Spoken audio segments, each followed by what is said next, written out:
हरे हरे हरे राम राम हरे राम हरे राम राम राम हरे हरे। हरे हरे। हरे कृष्णा जी।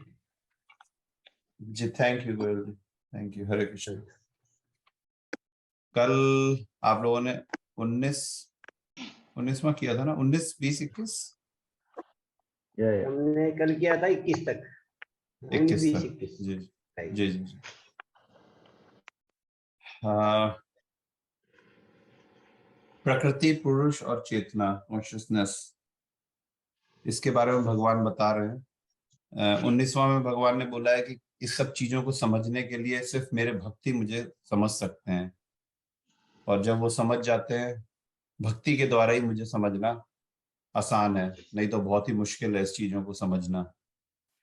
और समझने के बाद जो है वो मेरे मेरे जैसे या मेरे स्वभाव को समझ पाते हैं और मेरे मेरे पास आ पाते हैं। प्रकृति तथा जीवों को अनादि समझना चाहिए। 20वां,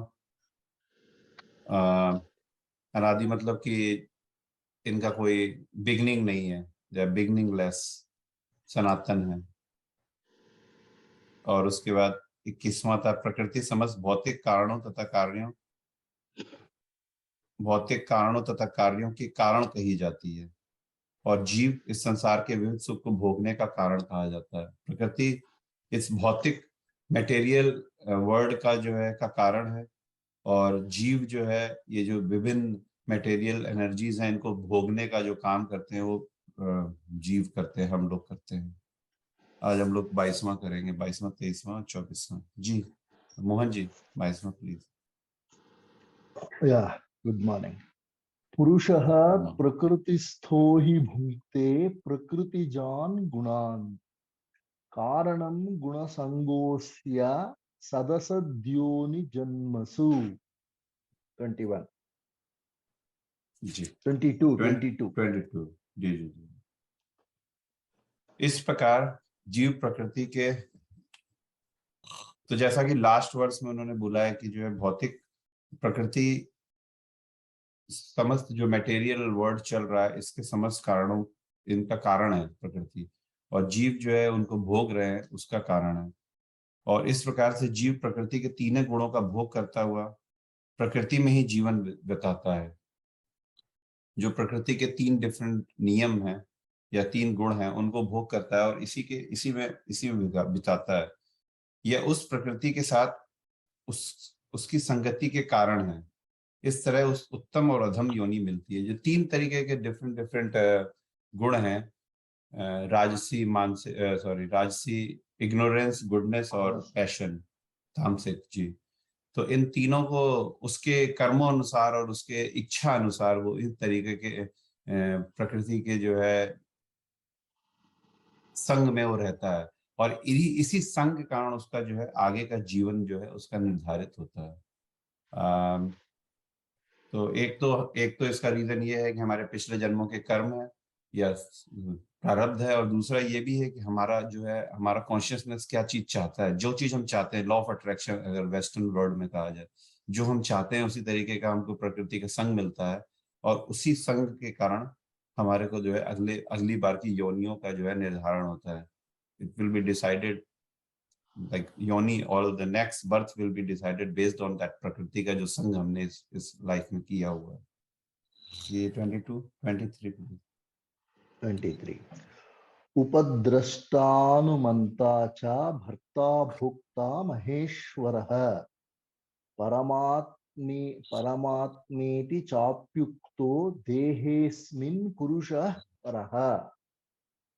जी थैंक यू। 23 तो भी इस शरीर में, आगे बता रहे हैं भगवान की, तो भी इस शरीर में एक अन्य भोक्ता है जो ईश्वर है और परम स्वामी है और साक्षी तथा अनुमति देने वाले के रूप में विद्यमान है, जो परमात्मा कहलाता है।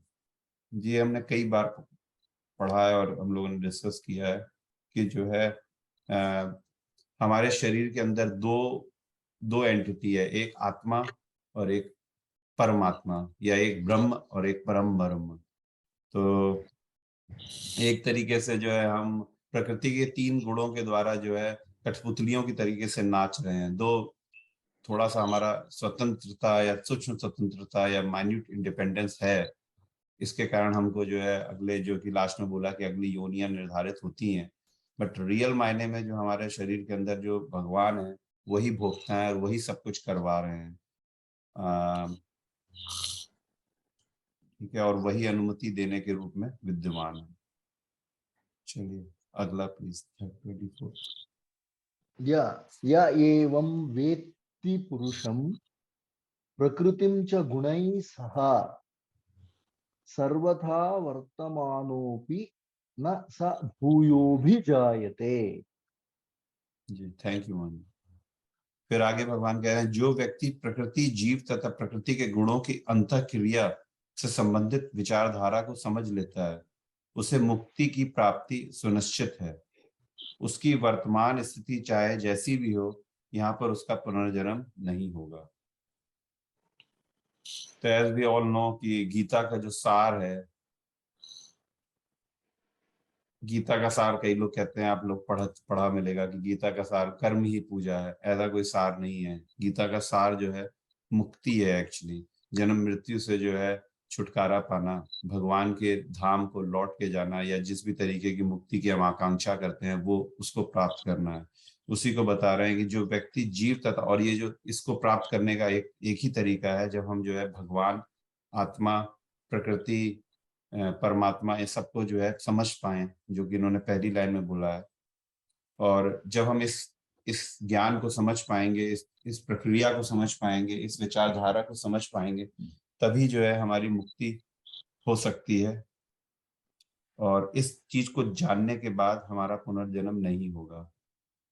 देख, सुनने में बहुत आसान लगता है कि इसको जान लेंगे तो, जैसे कि हम लोगों ने एक तरीके से जान ही लिया है हल्का फुल्का, मगर अभी तक हमने जो है बहुत ही हल्का हल्का सा, बहुत very, we are just on the surface of this तत्व, जो प्रकृति जीव और प्रकृति जीव और भगवान और ब्रह्म, ये सब है। जब तक हम इसको ढंग से नहीं समझेंगे तब तक जो है, या जब तक हम इसको समझ तो लिया है हमने अभी तक शरणागति नहीं ली है, तब तक जो है हमको इस मुक्ति के लिए, मुक्ति की राह जो है बहुत ही दुष्कर है या बहुत ही मुश्किल है। It's very hard to achieve that goal.